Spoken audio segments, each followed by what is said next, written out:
Hello friends, welcome to GK study. तो आप सभी को पता ही है कि हिमाचल प्रदेश के इलेक्शंस का रिजल्ट आ चुका था और हिमाचल प्रदेश में जो है वो न्यू सीएम और एक न्यू डिप्यूटी सीएम जो है वो अपॉइंट किए गए हैं। ठीक है, तो ये सारी चीजें तो अभी तक आपको पता लग गई होगी, आपने न्यूज देख ली होगी कि जो हमारे सुखविंदर सिंह सुक्खू हैं उनको जो है वो हिमाचल प्रदेश का 15वां सीएम जो है वो नियुक्त किया गया है। ठीक है, यानी कि वो बने हैं और उसके साथ साथ एक नए जो है वो डिप्यूटी सीएम बनाए गए हैं जो कि हैं आपके मुकेश अग्निहोत्री। ठीक है, तो ये सारी चीजें तो आपको पता ही होगी, अब तक आपके पास पहुंच गई होगी। अगर हमसे नहीं देखी है आपने, मतलब कि हम थोड़ा जो है वो बिजी हो गया था शेड्यूल, तो आज जो है वो कुछ दिन बाद वीडियो बना रहे हैं, बट आपको जो है वो पता लग गया होगा। तो यहां पर जैसे ही न्यू सीएम बने हैं, ठीक है, सुखविंदर सिंह सुक्खू, वो जो है वो थोड़ा एक्शन मोड में आ गए हैं और उन्होंने कुछ डिसीजन लिए हैं। ठीक है, जिसमें से कुछ इंपॉर्टेंट डिसीजन जो है वो यहां पर डिस्कस करेंगे और बाकी आप मुझे कमेंट करके बताइएगा कि ये डिसीजन आपको कितने सही लगे, कितने नहीं लगे और आगे क्या क्या डिसीजन जो है वो लिए जा सकते हैं। ये चीज तो आपको पता ही होगी।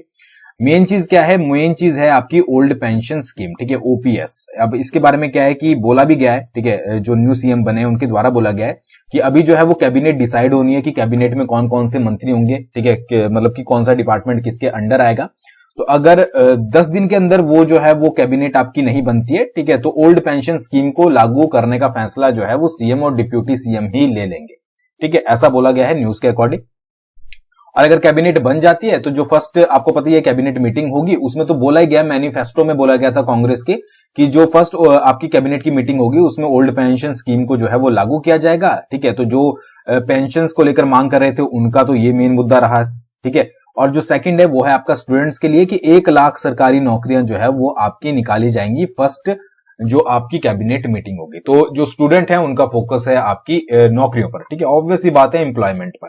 तो ये दो चीजें हैं जो कि आपको फर्स्ट कैबिनेट मीटिंग में पता लग जाएगी। बहुत जल्दी जो है वो कैबिनेट भी आपकी डिसाइड हो जाएगी। तो जीके स्टडी आप जुड़े रहिएगा, तो आपको जो है वो उसकी पूरी डिटेल हम यहाँ पर जो है वो शेयर करेंगे। यहाँ पर हम डिस्कस करेंगे कुछ इंपॉर्टेंट डिसीजन जो कि हाल ही में ही लिए गए हैं। सबसे पहला डिसीजन क्या है कि जो पूर्व जयराम सरकार थी, तो उसके जो 1 अप्रैल 2022 के जो भी कैबिनेट में डिसीजन लिए गए थे उनकी सभी की जो है वो समीक्षा की जाएगी। कब से कब? 1 अप्रैल 2022 के बाद जितने भी कैबिनेट में डिसीजन लिए गए हैं सभी फैसलों की समीक्षा की जाएगी। ठीक है, और उनको जो है वो दोबारा से डिसाइड किया जाएगा कि क्या इनके बारे में करना है। जरूरी नहीं है कि कैंसिल ही होंगे, ठीक है, बट अभी जो है वो फिलहाल के लिए इनकी समीक्षा होगी जितने भी 1 अप्रैल 2022 के बाद डिसीजन लिए गए हैं। सेकंड इंपॉर्टेंट क्या है? जो ये डिसीजन है इसमें नए संस्थान खोलने और अपग्रेड करने के फैसलों की समीक्षा होगी कि जितने भी आपके इंस्टीट्यूट नए खुल रहे थे, कहां पर खुल रहे थे, जिन जिन इंस्टीट्यूट को अपग्रेड करना है, जो भी उसके रिगार्डिंग डिसीजन लिए गए थे उनकी सभी जो है वो समीक्षा की जाएगी और कुछ जो डिसीजन होंगे जो लिए गए थे पहले उसको डी नोटिफाई भी जो है वो किया जाएगा। ठीक है, तो ये सबसे पहला जो है वो डिसीजन लिया गया है। फिर क्या है कि जयराम सरकार के कार्यकाल में अधिकारियों को दिया गया, ठीक है, को है पूर्ण रोजगार समाप्त किया जाएगा। ठीक है, जो भी अधिकारियों को पूर्ण रोजगार दिया गया है, ठीक है, उनको जो है वो समाप्त किया गया है, जबकि मेडिकल कॉलेजों को इससे अलग रखा गया है। तो मेडिकल कॉलेजों में ये आपका जो है वो अप्लाई नहीं होगा। बाकी जितना भी जयराम सरकार के कार्यकाल में अधिकारियों को पूर्ण रोजगार दिया गया था उसको जो है वो यहां पर खत्म किया गया है। नेक्स्ट है, ये मुझे पर्सनली बहुत ज्यादा अच्छा लगा कि हिमाचल भवन, सदन और राज्य अतिथि गृहों में, ठीक है, जो आपके रेस्ट हाउस होते हैं उसमें ठहरने पर मंत्रियों और विधायकों को किराए में अब जो है वो छूट नहीं मिलेगी। पहले क्या होता था, ये छूट मिलती थी जितने भी रेस्ट हाउस होते थे, हिमाचल भवन होता था, सदन होता था, उसमें जो भी मंत्री और विधायक ठहरते थे उनको जो है वो छूट मिलती थी, बट अब जो है वो ये छूट नहीं मिलेगी। उनको करना क्या होगा कि इन्हें भी जो है वो आम जनता की तरह जो भी इनके कमरे होते थे उसके लिए जो है वो किराया देना पड़ेगा। इन्हें 1200 रुपए प्रति कमरा जो है वो चुकाना पड़ेगा आम जनता के लिए जितना होता है।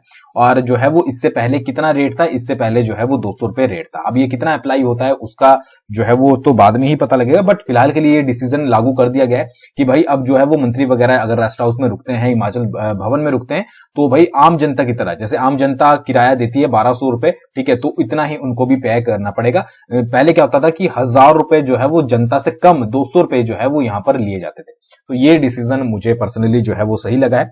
नेक्स्ट क्या है कि लोक सेवा आयोग, ठीक है, उसके बाद कर्मचारी चयन आयोग, इसको छोड़कर जो भी राज्य के निगमों, बोर्ड के अध्यक्ष, उपाध्यक्ष और नामित सदस्यों या फिर जो भी कमेटी है या शहरी निकाय है उसमें जितने भी नामित सदस्यों की नियुक्तियां हुई है फिलहाल उनको जो है वो ठंडे बस्ते में डालने को कहा है। ठीक है, उनको जो है वो मतलब इनके ऊपर भी जो है वो सोचा जाएगा, बट इसको लोक सेवा आयोग और कर्मचारी चयन आयोग को जो है वो इससे बाहर रखा गया है।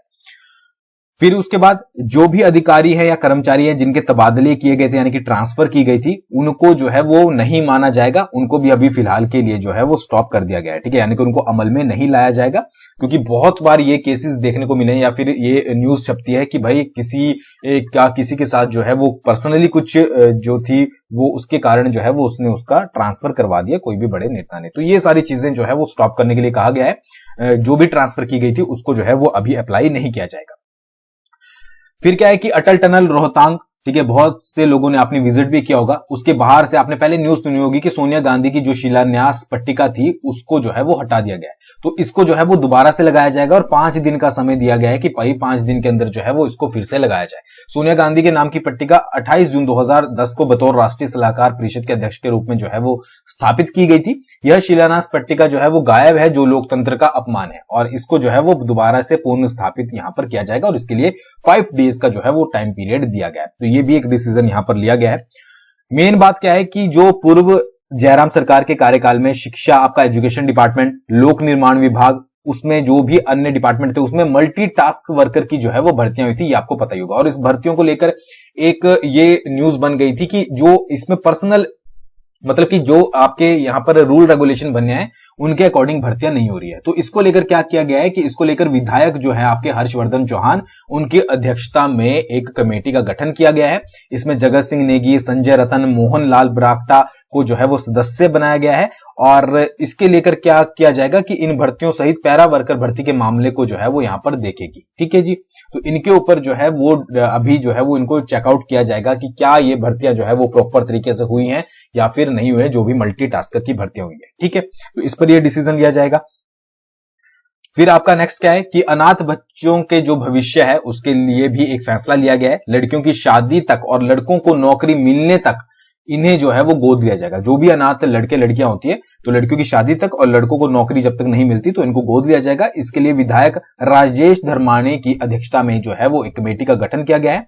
इनको बोला गया है कि आप जो है वो आश्रमों में जाएं, ठीक है, इन बच्चों के लिए एक नीति बनाए। लिनिवी में लेटर ऑफ क्रेडिट जो विभागों में जाता है उसे कैबिनेट बैठक तक होल्ड करने का जो है वो निर्णय लिया गया है। तो ये लिया गया अनाथ बच्चों के लिए डिसीजन कि भाई जब तक लड़कियों की शादी नहीं होती और लड़कों को नौकरी नहीं मिल जाती तो इनको जो है वो गोद लिया जाएगा और इसके लिए भी एक कमेटी गठित की गई है। तो ये भी एक अच्छा डिसीजन है।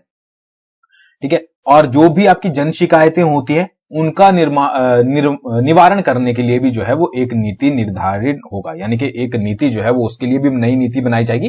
टाइम लगेगा, अभी बहुत ज्यादा टाइम नहीं हुआ है। ठीक है, अभी तो कुछ ही दिन हुए हैं, तो ये सारे डिसीजन अभी लिए गए हैं। ठीक है, 10 से 11 डिसीजन लिए गए हैं। बाकी जो ओल्ड पेंशन स्कीम है और जो आपका 1 लाख प्लस नौकरियां हैं, ठीक है, जो कि मैनिफेस्टो में दिया गया था, तो वो आपका पता लगेगा जैसे ही कैबिनेट बन जाएगी और उसके लिए जो है उसके बाद जो है वो फर्स्ट मीटिंग होगी। ठीक है, तो बाकी आप ये बताइएगा ये डिसीजन आपको कैसे लगे, कमेंट करके जरूर बताइएगा।